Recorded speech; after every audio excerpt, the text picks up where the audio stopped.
The American Medical Association President, Dr. Patrice Harris, and CNN's Chief Medical Correspondent, Dr. Sanjay Gupta. Dr. Harris, let me read to you what the CDC director has just told the Washington Post.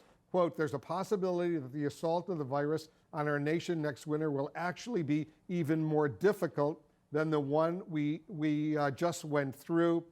He adds, and when I've said this to others, they kind of put their head back. They don't understand what I mean. Clearly, Dr. Harris, you understand what he means. I do, Wolf, and that is important information coming from Dr. Redfield. I think physicians had always worried about a second wave, and certainly we knew that if this virus acts like other viruses, we could see a resurgence in the fall. But I have to tell you, I'm also worried about a second wave to come sooner. I'm really worried about those states who are relaxing some of these stay-at-home regulations earlier. We could get a second wave even earlier than the fall. That's very concerning. And you're talking about Georgia, where you live. That's also where Dr. Sanjay Gupta lives. And I want to get to that in a moment, Sanjay. But the concern is what happens when the coronavirus, according to Dr. Redfield, coincides with the outbreak of flu season here in the United States. How do we use these next few months to prepare, God forbid, for that possibility?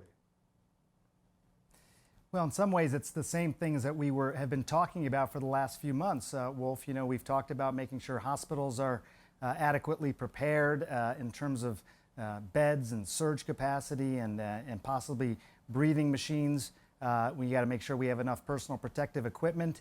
I think there's two things that Dr. Redfield was really pointing out, and he has said this sort of thing before. I think it's taken on a new sense of urgency as people have learned more about the coronavirus.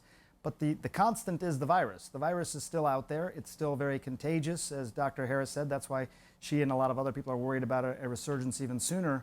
But this time around, the coronavirus outbreak in the United States sort of came as flu season was starting to wane down. If it comes at the same time as flu season, and flu season can oftentimes require, a lot of patients end up going to the hospital, and you need a lot of those same resources that you would need for a coronavirus outbreak in this country. So both those things coinciding would be of concern, and they would both, make us really feel the need for all these same things: the testing, the ventilators, the hospital beds, respiratory therapists, all those things again. And do we have enough? Right now, we sort of feel like, hey, we got through this. The numbers may wane over the summer, but if they come up again in the fall, we have to be prepared. Are you going to announce the new guideline?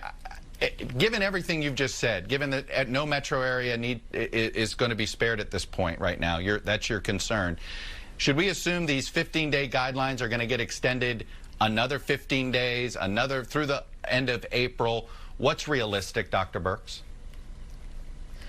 What I wanted to be very clear on is every metro area should assume that they could have an outbreak equivalent to New York. And do clear on is every metro area should assume that they could have an outbreak equivalent to New York. And do everything right now to prevent it. If they mitigate now, before they start seeing cases in the emergency room and in the hospital, once you see those, the virus has been spread.